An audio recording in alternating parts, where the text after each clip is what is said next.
Guys, tara magliwat-liwat tayo. May nakita ako dito dalawa babae tsaka lalaki.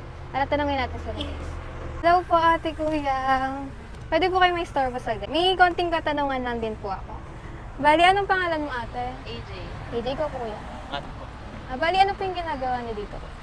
Kakatapos lang po namin. Mag-jogging. Ayan, kuya, may katanungan kasi ako. Yung, hulaan niyo lang. Anong sports ang ginagamit ng dalawang tao? Anong pwede niyong hulaan? Badminton. Ayan, tama si ate. Congrats ate, bigyan kita ng premyo po. Ayan, thank you po ate. Ayan sir, busy po ba kayo sir? Hindi po. Pwede po kayong isali sa video po. Sige po.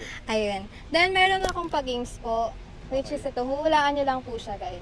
Bagay na pinantatakip sa backpack kapag umuulan. Ayan. Bag cover. Ayan, tama. Okay. Ayun yung pa-premyo ko sa inyo. Tapos kuya, meron po kayong TikTok. Inyo po i-follow si Kembling po. Okay.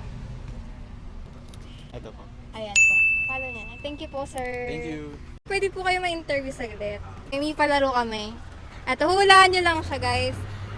Yung tanong is, binubuhat ng mga tao sa gym o sa bahay para mapaganda yung pangangatawan. Dumbbell. Dumbbell. Correct. Ayan. Bigyan natin siya ng prize, guys. Thank you po.